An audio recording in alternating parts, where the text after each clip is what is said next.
Olá, galerinha, bom dia, tudo bom? Então, hoje vamos retomar aí figura de linguagem, falar rapidinho sobre o assunto. Na verdade é só uma revisão, né? Porque nós já falamos sobre esse tema. Lembrando, o assunto está na apostila, na página 25. Então aqui, ó, relembrando as figuras de linguagem, né? Temos a metáfora, a antítese, a metonímia, a catacrese, perífrase, aliteração, eufemismo, hipérbole, pleonasmo, onomatopeia, personificação, comparação e ironia. Então vamos relembrar cada uma delas, tá bom? Antes vamos lembrar de forma geral o que são figuras de linguagem, né, gente? Então, são aqueles recursos usados aí para realçar a mensagem, dar ênfase ao que se quer expressar, tá?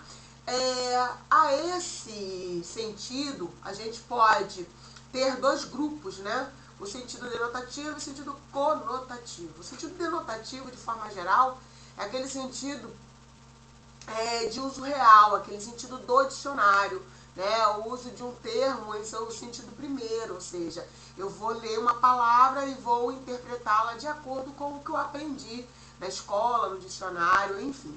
Já o sentido conotativo é aquele sentido figurado, ou seja, é um segundo significado que eu posso dar para a palavra. Então, olha aqui, a gente tem o cachorro-quente, né? Quando a gente fala em cachorro, no sentido denotativo, no sentido do dicionário, trata-se de um animal, né? Já no sentido figurado, no sentido conotativo, trata-se de um alimento muito gostoso, por sinal, né? Então, relembrando aí sentido denotativo e sentido conotativo. Sentido denotativo, sentido real do dicionário. Conotativo, sentido figurado da palavra, tá bom? Vamos começar então por personificação. A personificação, ou também chamado de prosopopeia, né, é aquela figura de linguagem que atribui a ação humana, ou seja, de seres animados, para seres inanimados. Então, assim, por exemplo, ação como correr, andar, chorar, ou sentimentos humanos, tristeza, amor, felicidade, a seres que normalmente não têm vida, que não poderiam sentir, né, ou praticar essas ações. Então, olha aqui, ó, vem comigo para a dança da limpeza, ou seja, limpeza não dança. Então, aí nós temos uma personificação, ok? Metáfora e comparação.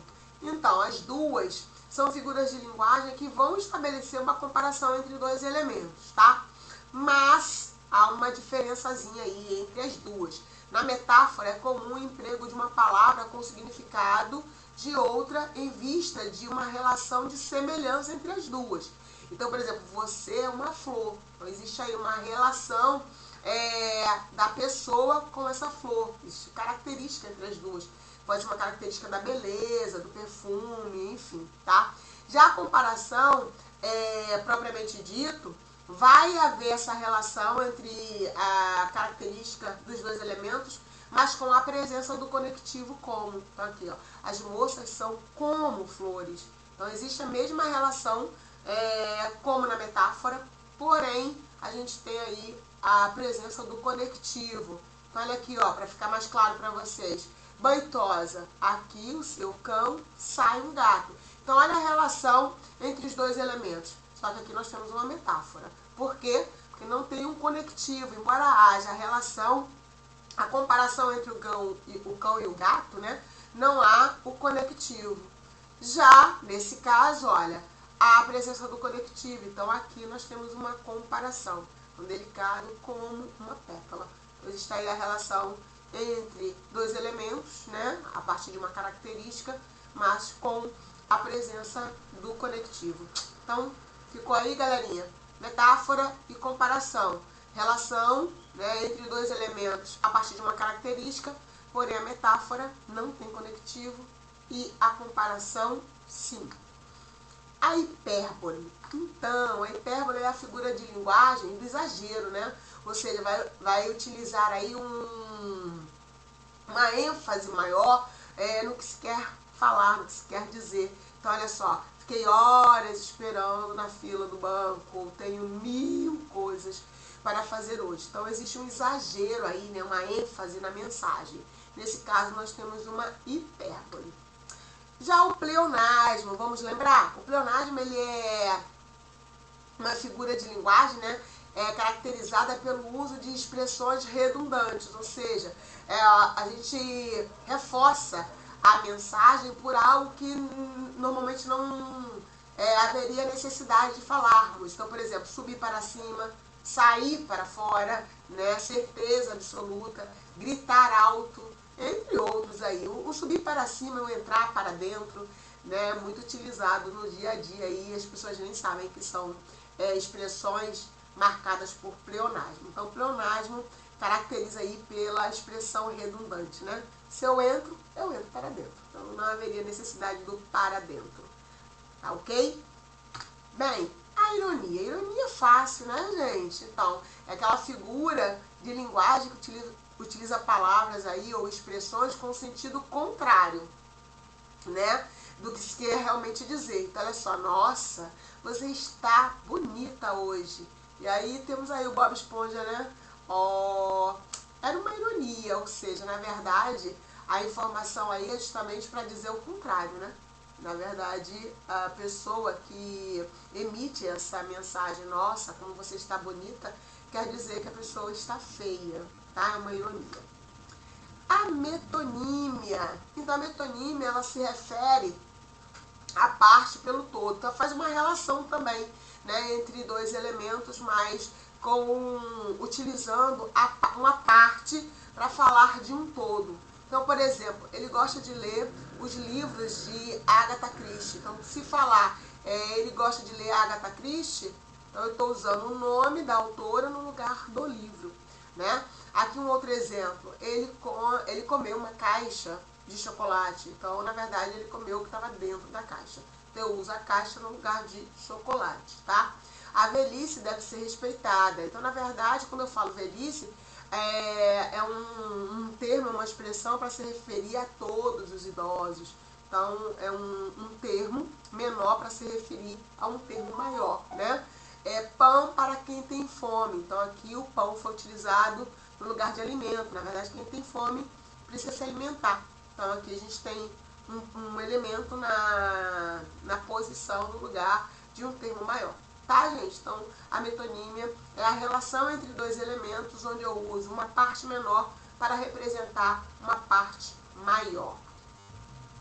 A catacrese. Então, a catacrese é uma outra figura de linguagem, né, onde a gente vai empregar uma palavra ou uma expressão para substituir um sentido real por falta de uma outra palavra mais adequada.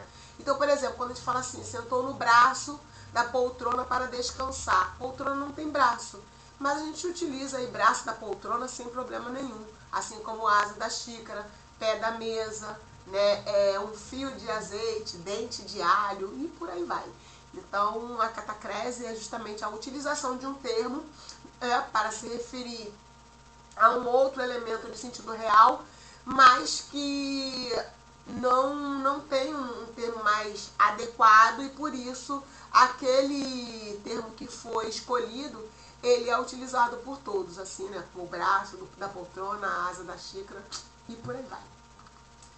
O eufemismo. Então, o eufemismo é uma figura de linguagem da suavidade, né?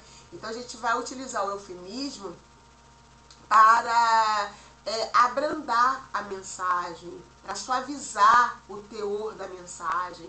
Então, quando a gente fala assim, acho que não fui feliz nos exames, na verdade, né, quer dizer que a pessoa foi muito mal, foi péssima nos exames, mas atenua aí a informação com esse eufemismo.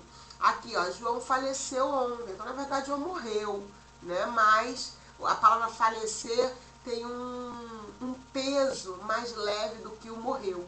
Então, o eufemismo, ele tem esse objetivo, né, de abrandar um pouquinho aí a informação ou a mensagem.